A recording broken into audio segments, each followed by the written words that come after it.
dari Institut Teknologi Sumatera.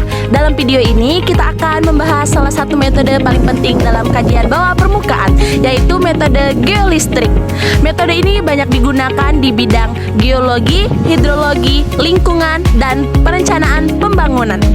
Kita akan melihat bagaimana metode ini diterapkan, contohnya jika dilakukan di lingkungan kampus ITERA. Yuk mulai! Geolistrik adalah teknik untuk mengetahui karakter bawah permukaan dengan memanfaatkan arus listrik.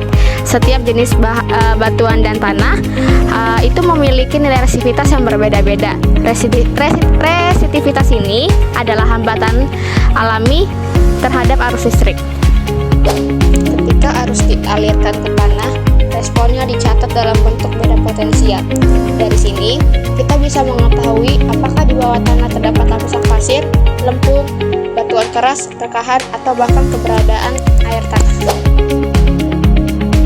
Secara konsep, geolistrik terbagi menjadi dua komponen utama, yaitu elektroda arus dan elektroda potensial. Elektroda arus berfungsi sebagai mengirimkan arus ke tanah, sedangkan elektroda potensial mengukur perbedaan tegangannya. Nilai resistivitas dihitung berdasarkan jarak antara elektroda dan besar arus serta tegangan yang terukur. Pola nilai resistivitas ini kemudian diolah menjadi penampang bawah permukaan. Wilayah dengan resistivitas rendah biasanya mengindikasikan material yang jenuh air, seperti aquifer, sementara resistivitas tinggi biasanya menunjukkan batuan keras atau tanah kering. Metode ini sangat penting karena memberikan informasi tentang bawah permukaan tanah tanpa perlu melakukan penggalian. Contohnya seperti dalam dunia teknik sipil, metode ini digunakan untuk menentukan kestabilan tanah sebelum melakukan pembangunan. Dalam hidrologi, metode ini digunakan untuk mencari sumber air tanah. Dan dalam kebencanaan, metode ini digunakan untuk mengidentifikasi setiap patahan dan menentukan zona terjadinya rawan bencana. Penerapan geolistrik jika dilakukan di kampus ITERA. Pertama, melakukan pemetaan potensi air tanah. ITERA memiliki wilayah yang cukup luas dan memerlukan suplai air tanah. Geolistrik bisa membantu memetakan keberadaan aquifer, dangkal maupun dalam. Kedua, perencanaan pembangunan gedung.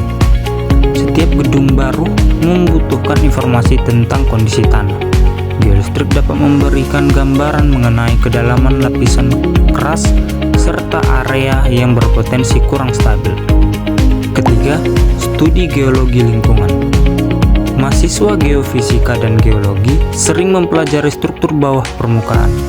Geolistrik dapat membantu memahami variasi litologi, keberadaan rekahan, hingga zona alterasi.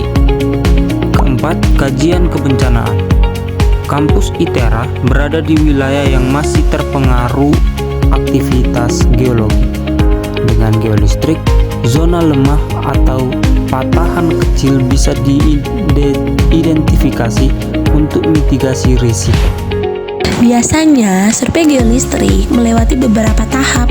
Kita mulai simulasi tanpa alat untuk memahami alurnya. Pertama, ditentukan jalur pengukuran. Bisa berupa garis panjang yang memotong area yang ingin dipetakan. Spasi antar titik ditentukan sesuai kedalaman yang ingin dicapai. Makin besar spasi, makin dalam penetrasi arus. Pada tahap ini, arus dialirkan, tegangan diukur, dan nilai resistivitas diperoleh. Data yang terkumpul kemudian diolah menjadi penampang 2D.